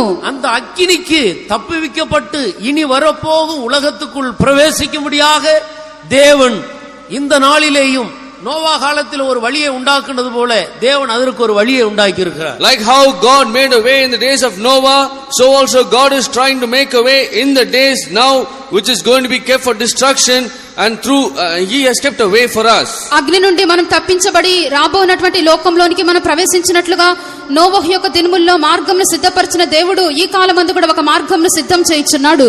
அந்த வழிதான் கர்த்தராகிய இயேசுவும் அவரால் ஏற்படுத்தப்பட்ட புதிய ஏற்பாட்டு சபையும். That way is our Lord Jesus Christ and the New Testament church that was created through him. ఆ యొక్క మార్గమే ప్రభువైన యేసుక్రీస్తును ఆయన చేత ఏర్పరచబడిన క్రొత్త నిబంధన సంఘమును. இந்த உலகம் அக்கினிக்கு இரையாக வெகு சீக்கிரத்தில் ஒப்பு கொடுக்கப்பட போகிறது. This world is going to be committed to fire as a prey. అతి త్వరలో ఈ యొక్క భూమి అగ్ని కొరకై అప్పగించబడును. நீயோ தப்பிவிக்கப்பட்டு இனி வரப்போகிறதான மகிமையான உலகத்துக்குள்ளே பிரவேசிக்கும்படியாக புதிய ஏற்பாட்டு சபைக்குள்ளே கடந்து வருவாயா. And you will have to escape yourself from this fire and from this great destruction, so that you have to come into the New Testament church. నీవైతే అగ్ని నుండి తప్పించుకున్న నిమిత్తము క్రొత్త నిబంధన సంఘములోనికి నువ్వు రమ్ము. மனம் திரும்பாதவர்கள் மனம் திரும்புங்கள். Oh, those who have not repented, repent. మారు మనసు పొందని వారు మారు మనసు పొందుడి. பாவ மன்னிப்பை பெற்றுக் கொள்ளுங்கள். Get the forgiveness of sin. పాప క్షమాపణ మీరు పొందుడి. தாமதம் இல்லாமல் சரியான ஞானஸ்நானம் பெற்றுக் கொள்ளுங்கள். Without getting delayed, get a proper baptism. ఆలస్యం చేయక మంచి జ్ఞానస్నానం బాప్తిసం తీసుకొనుడి. அழுது போராடி கர்த்தருடைய வசனங்களுக்கு கீழ்ப்படிந்து பரிசுத்த ஆவியை பெற்றுக் கொள்ளுங்கள். Cry and strive in prayer and get the anointing of the Holy Spirit. ఏడ్చుచు ప్రార్థన చేయుచు కనిపెట్టి పరిశుద్ధాత్మక అభిషేకం పొందుడి. அந்த நோவாவோடு அவனுடைய குடும்பத்தை சேர்ந்த 8 பேர் சேர்ந்து இருந்தது போல இந்த புதிய ஏற்பாட்டு சபையில் தேவன் ஏற்படுத்தின தேவனுடைய ஊழியக்காரரோடு நீ சேர்ந்து கொள். Like how that in the days of Noah, the family members are attached with Noah in the same manner, you also should be attached with the saints in the New Testament church. నోవహు దినముల్లో ఎలాగున 8 మంది కుటుంబస్తులు నోవహుతో కూడా చేరి ఉన్నారో నీవు కూడా పరిశుద్ధుల యొక్క సహవాసమందు వారితో కూడా క్రొత్త నిబంధన సంఘంలో చేరుము. இங்கே கொடுக்கப்படுகிறதான அப்போஸ்தல உபதேசத்துக்கு கீழ்ப்படி. And you should obey to the apostolic doctrine given here. ఇక్కడ ఇవ్వబడినటువంటి అపోస్తలుల ఉపదేశమునకు విధేయపడుము. அவர்களோடு அந்யோன்யமாக இரு, ஒன்றையும் மறைக்காதே. And you should have proper fellowship, do not hide anything. వారితో కూడా నువ్వు అన్యోన్యమైన సహవాసం కలిగి ఉండుము, దేనిని కూడా దాచిపెట్టవద్దు. நீ இந்த சபையில விசுவாசிதான் எத்தனையோ காரியங்களை உன்னை நடத்துகிற ஊழியக்காரருக்கு மறைத்து மறைத்து மறைத்து வைத்து ஜீவித்துக் கொண்டிருக்கிறார். You are a believer in this church, but you have hidden so many things from the discipliner or the saint who is leading you. నీవు ఇక సంఘంలో విశ్వాసిగానే కనబడుచున్నావు గాని దేవుని యొక్క సేవకులకు ఎన్నో ఎన్నో విషయములను దాచిపెట్టి ఉన్నావు. உனக்கு அந்யோன்ய ஐக்கியம் கிடையாது. You do not have a proper fellowship. అన్యోన్యమైన సహవాసం నీకు లేదు. ஏதோ கடமைக்காக ஒரு ஐக்கியம் வைத்துக் கொண்டு இருக்கிறாய். For duty's sake you have a fellowship. ఏదో ఉండవల్లని చెప్పి ఇక సహవాసంలో కనబడుచున్నావు. உனக்கு அந்யோன்ய ஐக்கியம் இல்லை. You do not have a proper unity and fellowship. అన్యోన్యమైన సహవాసం నీకు లేదు. வரப்போகிற அக்கினிக்கு நீ தப்பிவிக்கப்படும்படியாக கர்த்தருடைய வார்த்தை உன்னை எச்சரிக்கிறது.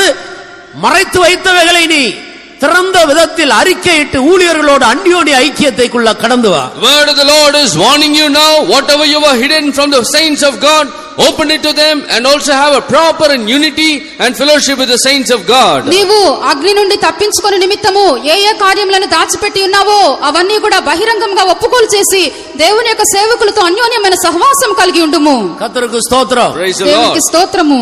சமீபத்தில் ஒரு சண்டே ஸ்கூல் டீச்சர் 4 வருடமா சிகரெட் குடித்து 4 வருடமா குடித்து கொண்டு ராபோஜனம் எடுத்துக்கொண்டு. Recently one Sunday school teacher, for 4 years he smokes, and also for 4 years he drinks, and he has not taken any communion.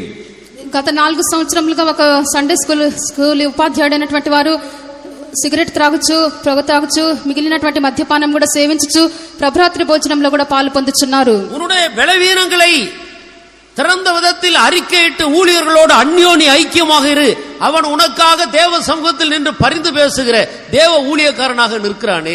And you have to open yourself, whatever problems you have, to the saints of God, because he is a saint of God, interceding for you in the presence of God and also praying for you. నీకు హృదయం తెరిచిన విధంగా లోపల ఉన్నటువంటివి దాచిపెట్టకుండా నీ యొక్క సేవకునికి తెలియజేయము. ఎందుకనగా యొక్క సేవకుడు దేవుని యొక్క సన్నిధానమందు నీ నిమిత్తం విజ్ఞాపనం చేయుచున్నాడు. இந்த சபையில ஒரு விசுவாசியா இருக்கிறது பெருசல்ல, அந்யோன்ய ஐக்கியத்தை பாதுகாத்துக் கொள்ள வேண்டும். It is not a great thing to become a believer or being a believer in this church. You should have a proper unity and fellowship. సంఘమందు విశ్వాసిగా ఉండుట గొప్ప కార్యం కాదు, అన్యోన్యమైనటువంటి సహవాసం కలిగి ఉండవలెను. கர்த்தருடைய நாமத்துக்கு மகிமை உண்டாகட்டும். Glory be to the name of our దేవుని Lord. యొక్క నామమునకు మహిమ కలుగును గాక.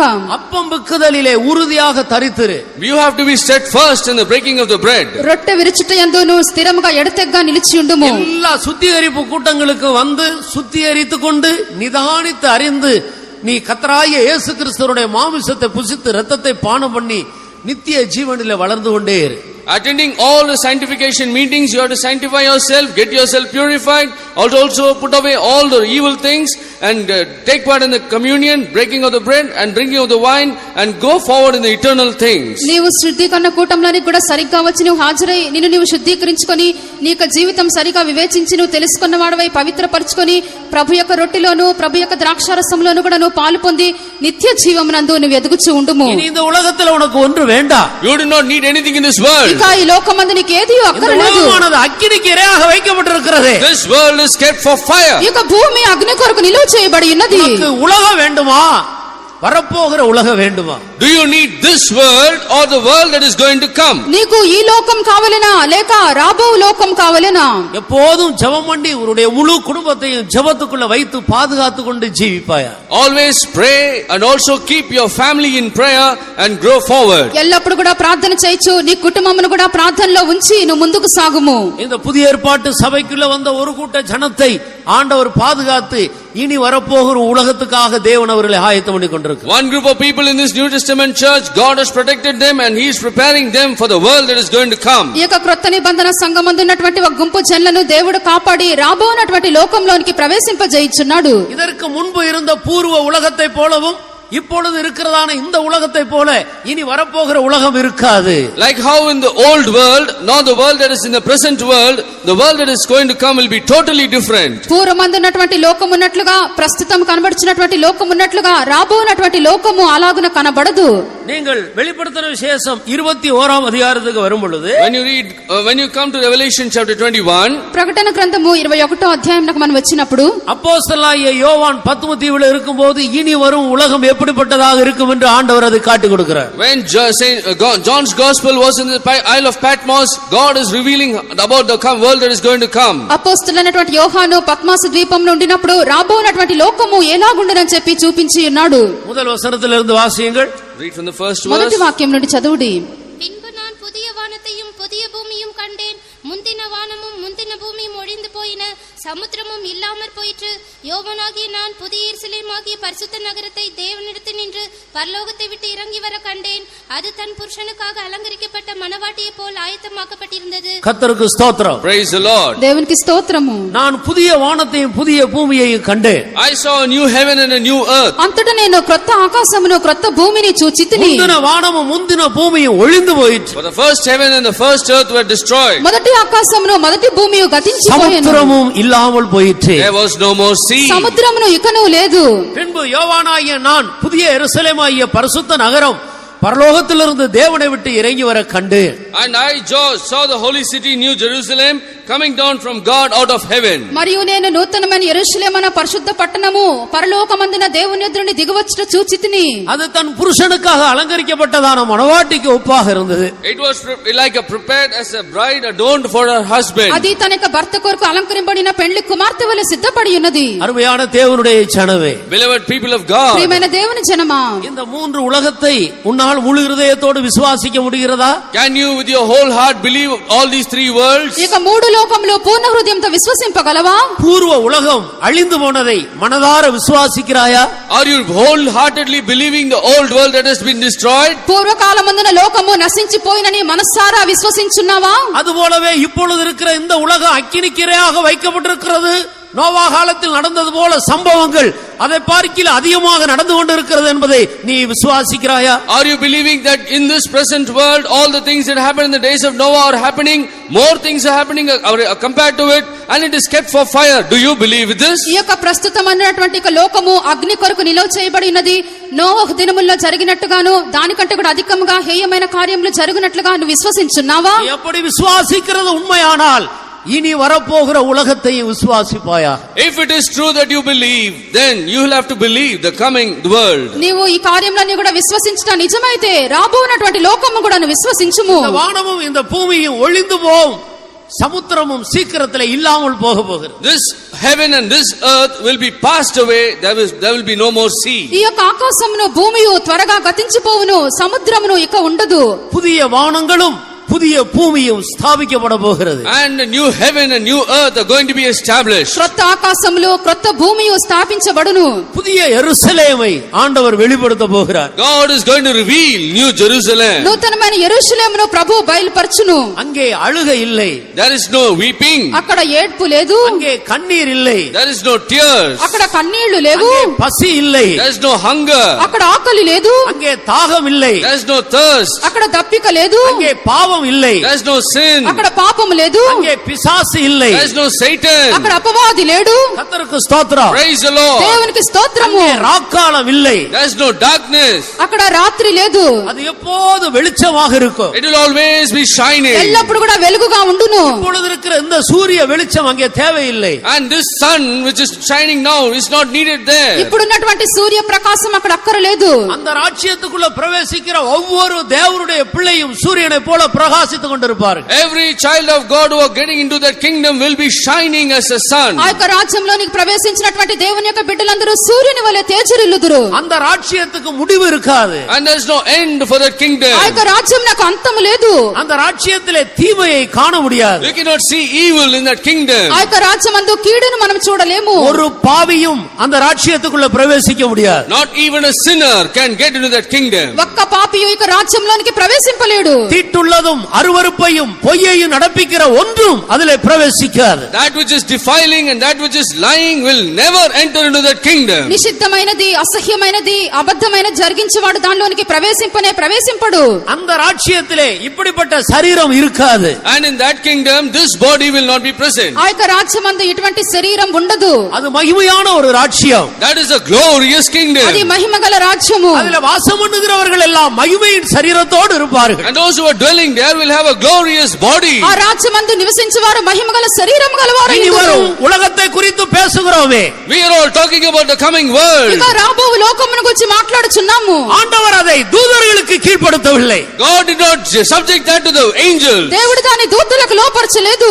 ஜெய ஜீவியம் செய்த தேவனுடைய மனிதர்களுக்காக தேவன் அதை கீழ்ப்படுத்தி வைத்திருக்கிறார். God has subjected that kingdom for the people who are overcoming, doing a victorious life. జయ జీవితం చేయించినటువంటి దేవుని యొక్క జనుల కొరకు ప్రభు దాన్ని ఉంచి ఉన్నాడు. எல்லாவற்றையும் ஜெயித்த தேவ ஜனங்கள் ஆண்டவரோடு கூட சதாகாலமும் அங்கே ஆளுகை செய்வார்கள். That group of people who are already overcome everything for eternity to come, they will dwell with the Lord. సమస్తమును జయించినటువంటి దేవుని యొక్క జనులు ప్రభుతో కూడా యుగాయుగములు రాజ్యం చేయుదురు. உனக்கு எந்த உலகம் வேண்டும்? Which world do you want? నీకు ఏ లోకం కావలెను? இப்பொழுது இருக்கிற விபச்சாரமும் பாவமும் நிறைந்த இந்த அசுத்த உலகம் உனக்கு வேண்டுமா? வரப்போகிற மகிமையான உலகம் உனக்கு வேண்டுமா? Do you need this world, present world which is filled with adultery and all fornication, or do you need the glorious world that is going to come? వ్యభిచారము పాపము నిండినటువంటి ఇక లోకం నీకు కావలెనా లేక మహిమగల రాబో లోకం నీకు కావలెనా? எந்த உலகத்துக்காக தேவன் உன்னை வேறுபிரித்து இந்த பேழைக்குள்ள கொண்டு வந்திருக்கிறார் என்ற வெளிப்பாடு உண்டோ? Do you have a revelation for what world has the Lord separated you and brought you into this ark? ఏ లోకం నిమిత్తము ప్రభు నిన్ను వేరు చేసి ఓడలోనికి తెచ్చి ఉన్నాడని ప్రకటన నీకున్నదా? எதற்காக ஆண்டவர் இந்த புதிய ஏற்பாட்டு சபைக்குள்ள உன்னை கொண்டு வந்தார், எதற்காக அபிஷேகம் பண்ணினார் என்ற வெளிப்பாடு உண்டோ? Do you have a revelation as to why the Lord brought you into the New Testament church, or why did the Lord give you his anointing? ఎందుకొరకు ప్రభు నిన్ను క్రొత్త నిబంధన సంఘములోనికి తెచ్చి ఉన్నాడు, ఎందుకు అభిషేకించి ఉన్నాడను ప్రకటన ఉన్నదా? ஆத்மாவிலும் சரீரத்திலும் ஒரு உன்னதமான பரிசுத்த ஜீவியம் செய்யும்படி உன்னை சமர்ப்பிப்பாயாக. And you should commit yourself that you should do a holy life in your body and in your soul. నీ యొక్క శరీరమందును నీ యొక్క ప్రాణమందును పరిశుద్ధమైన జీవితం చేయుటకై నువ్వు సమర్పించుము. கர்த்தராகிய இயேசு ஜெயங்கொண்டு பரிசுத்தவான்களை சீக்கிரத்தில் இந்த அழிவுக்குரிய உலகத்திலிருந்து தப்புவிக்க போகிறார். Jesus Christ is going to escape very soon the overcoming saints from this world which is going to be destroyed. అతి త్వరలో యేసు జయించినటువంటి పరిశుద్ధులను నాశనమైపోయినటువంటి లోకం నుండి తప్పించును. அப்பொழுது இருந்த அந்த உலகத்தில் நோவாவின் குடும்பத்தை பாதுகாத்தது போல ஆண்டவர் இப்பொழுது இருக்கிற இந்த உலகத்துக்கு வரப்போகிற அக்கினி பரீட்சையிலிருந்து உன்னை விடுவிக்கும்படியாக தேவன் உன்னை ஆயத்தம் பண்ணி கொண்டிருக்கிறார். Like how God escaped Noah and his family from that world which was destroyed, in the same manner God is escaping you through this church and from this world which is kept for fire. ఆ దినముల్లో నోవహును దేవుడు యొక్క నాశనం నుండి తన కుటుంబమును తప్పించినట్లుగా ఈ దినమున దేవుడు నీకు వచ్చుచున్నటువంటి అగ్ని పరీక్షల నుండి నిన్ను తప్పించగోరుచున్నాడు. பாவத்துக்கு செத்து போன ஒரு ஜீவியம் செய்யும்படி உன்னுடைய ஆவி ஆத்மா சரீரத்தை சமர்ப்பிப்பாயா. You should commit your body, soul and spirit that you should do a life dead unto sin. పాపమునకు మరణించినటువంటి జీవితం చేయుటకై నీ యొక్క ప్రాణాత్మ శరీరములను సమర్పించుము. உலக ஜனங்கள் அசுத்தங்களுக்கு தங்களுடைய சரீரத்தை ஒப்படைத்திருக்கிறார்கள். The worldly people are giving their body unto all uncleanness and filthy. లోక జనులు అపవిత్రతకు తమ యొక్క శరీరములను అప్పగించున్నారు. இனி வரப்போக உலகத்தில் பிரவேசிக்கும்படி அழைக்கப்பட்ட நீ பரிசுத்தத்துக்கும் நீதிக்கும் உன்னுடைய சரீரத்தை சமர்ப்பிப்பாயாக. And you who are called for this world which is going to come, you will have to commit your body to righteousness and holiness. ఇక రాబోవునటువంటి లోకమునకు పిలువబడినటువంటి నీవు నీకు శరీరమును పరిశుద్ధతకు నీతికి సమర్పించుము. అసదియాయిరాదే, జాగ్రత్తయాయిరు. Do not be sober, be diligent. అశ్రద్ధగా ఉండవద్దు, జాగ్రత్తగా ఉండుడి. நித்திரை செய்யாதே, நித்திரையை விட்டு எழுந்திரு. Do not be sleeping, get yourself from rise. నిద్రించవద్దు, నిద్ర నుండి మేల్కొనుము. தூங்காதே, விழிப்புள்ளவனாயிரு. Do not sleep, be vigilant. నిద్రపోవద్దు, మెలకువగా ఉండుము. வெகு சீக்கிரமாய் இந்த உலகம் அக்கினிக்கு இரையாக போகிறது. Very quickly the world is going to be destroyed with fire. అతి త్వరలో ఇక లోకము అగ్నికొర చేత నాశనం చేయబడును. நம்முடைய முழங்கால்களை முடக்குவோமாக. Let us all kneel down. మన యొక్క మోకాళ్ళను మనం అర్చిదము.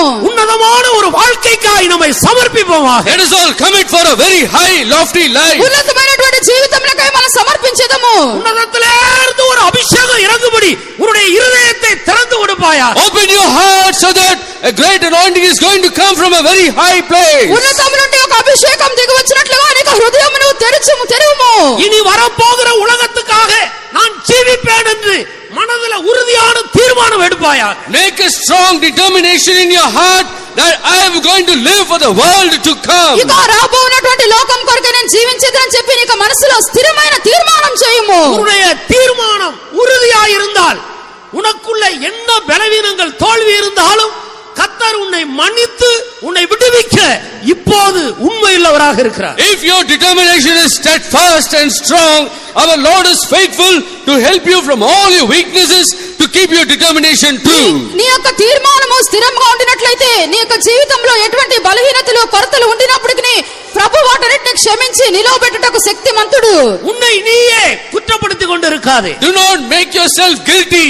నీ మీద నీవే నేరం మోపుకొనవద్దు. பிசாசு உன்னை குற்றப்படுத்த இடம் கொடுக்காதே. Do not give room for the devil to make yourself guilty. సాతాను నీ మీద నేరం మోపునట్లుగా చోటివ్వద్దు. ஆத்மாவிலும் சரீரத்திலும் பரிசுத்தமாய் ஜீவிப்பேன் என்று மனதில் உறுதியான தீர்மானம் எடு. Make a strong determination in your heart that I am going to live a holy life in my soul and in my body. నా యొక్క శరీరమందును నా యొక్క ప్రాణమందు కూడా పరిశుద్ధంగా జీవించదరని మనసులో స్థిరమైన తీర్మానం చేయుము. கர்த்தாவே, இனி வரப்போகிற அந்த உலகத்துக்காக என்னை ஒப்படைக்கிறேன் என்று சொல்.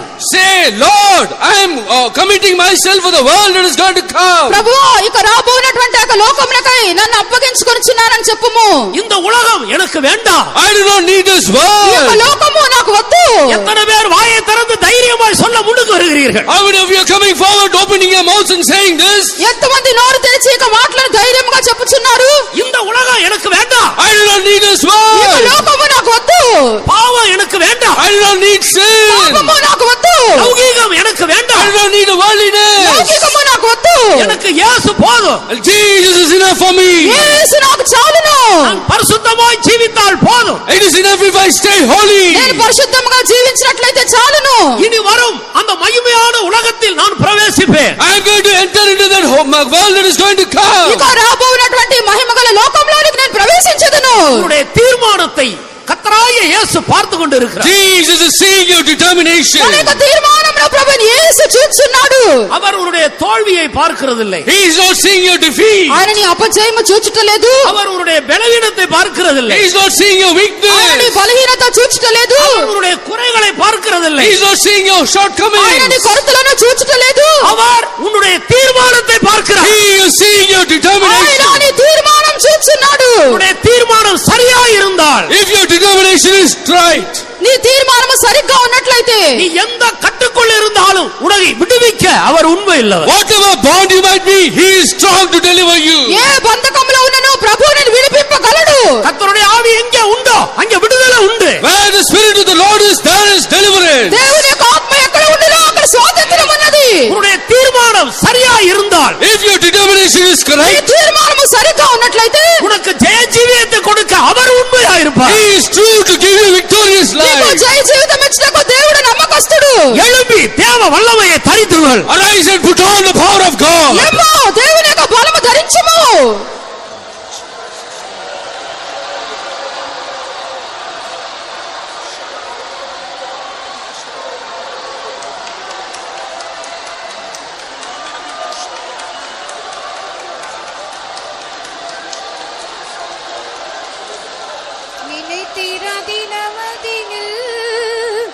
எம் கர்த்தரே வருவீரே, நினைத்தீர தினமதினில் எம் கர்த்தரே வருவீரே.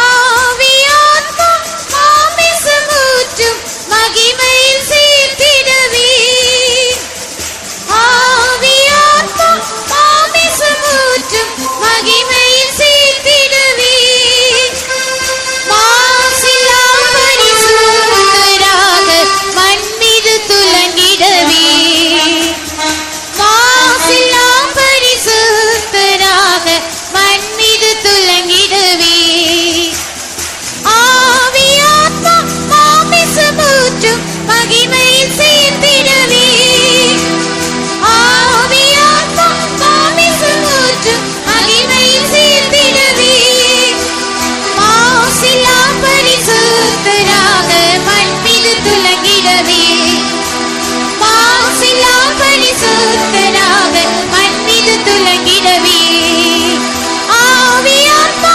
மாமிசமூற்றும் மகிமையில் சேர்த்திடவே, ஆவியாத்மா மாமிசமூற்றும் மகிமையில் சேர்த்திடவே, மாசிலா பரிசுத்தராக மண் மீது துலங்கிடவே, மாசிலா பரிசுத்தராக மண் மீது துலங்கிடவே, மாசிலா பரிசுத்தராக மண் மீது துலங்கிடவே, மாசிலா பரிசுத்தராக மண் மீது துலங்கிடவே, மாசிலா பரிசுத்தராக மண் மீது துலங்கிடவே, மாசிலா பரிசுத்தராக மண் மீது துலங்கிடவே, மாசிலா பரிசுத்தராக மண் மீது துலங்கிடவே.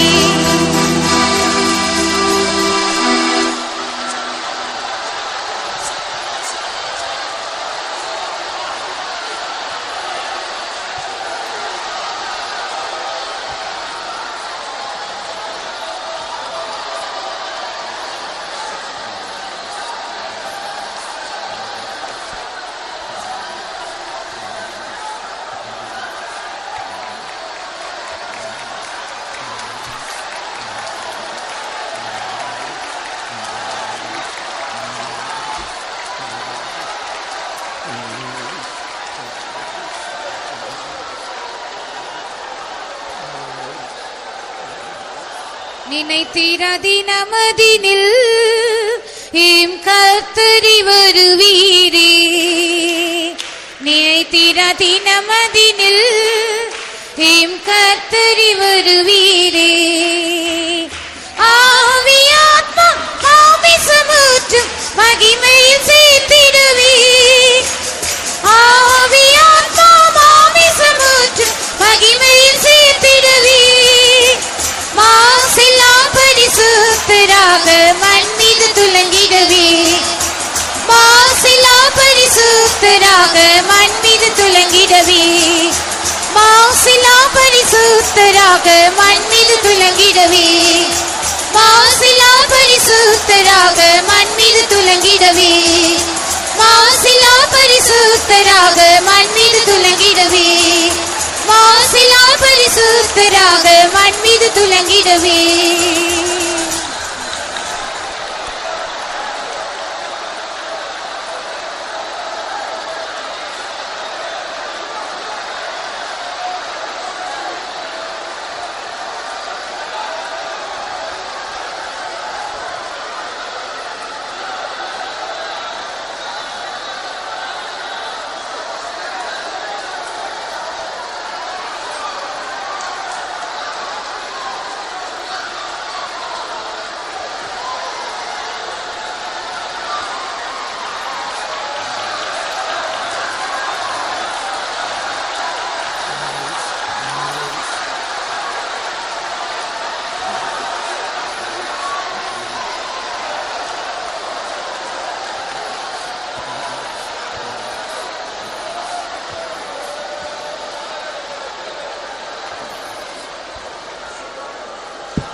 பிலீவர்ஸ் ஏகப்பட்ட யாராயில் ஒருவர் சத்தமா சுருக்கமா ஜெபிக்கலாம்.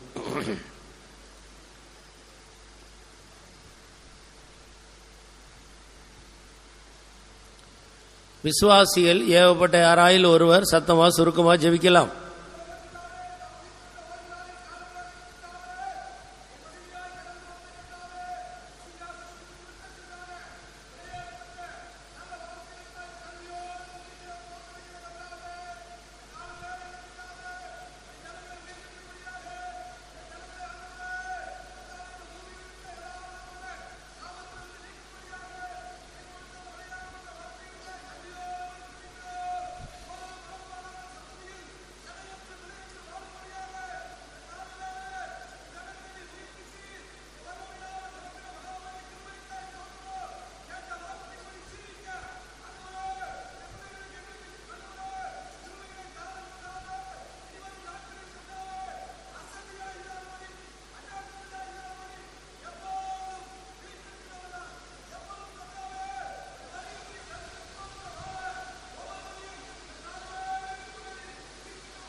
கர்த்தர் நம்முடைய ஜெபத்தை கேட்டபடியினால் நம்முடைய ஆராதனையை கர்த்தர் நடத்தினபடியினால் நம்ம எல்லாரும் ஸ்தோத்திரம் பண்ணுவோம். ஸ்தோத்திரம் தோத்திரம் ஸ்தோத்திரம் தோத்திரம் தோத்திரம் தோத்திரம் தோத்திரம் தோத்திரம் தோத்திரம் தோத்திரம் தோத்திரம்.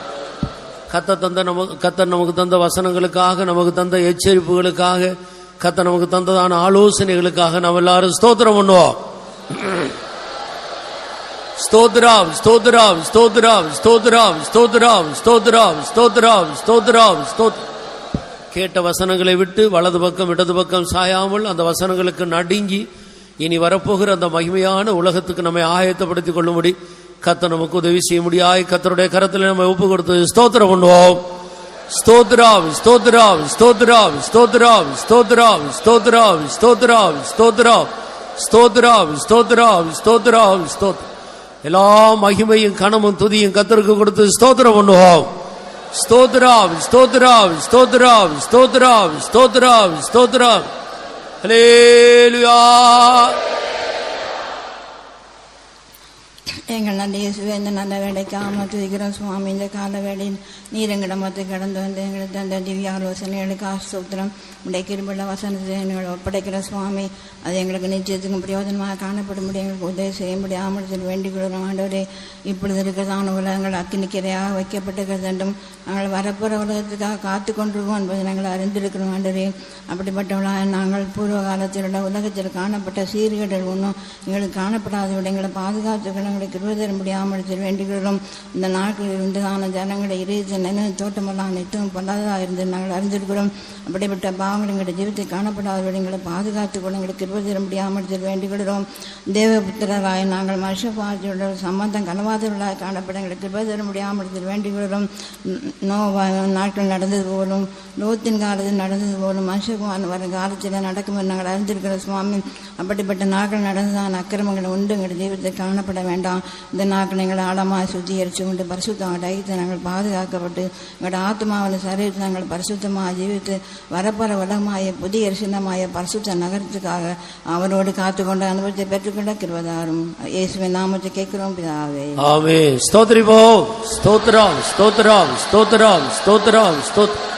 பிதாவாகிய தேவனே நாம் ஸ்தோத்திரம் பண்ணுவோம். ஸ்தோத்திரம் ஸ்தோத்திரம். குமாரனாகிய இயேசுவை நாம் ஸ்தோத்திரம் பண்ணுவோம். ஸ்தோத்திரம் ஸ்தோத்திரம். பரிசுத்த ஆவியானவரை நாம் ஸ்தோத்திரிப்போம். ஸ்தோத்திரம் ஸ்தோத்திரம். சகல மகிமையும் கர்த்தருக்கு கொடுத்து ஸ்தோத்திரம் பண்ணுவோம்.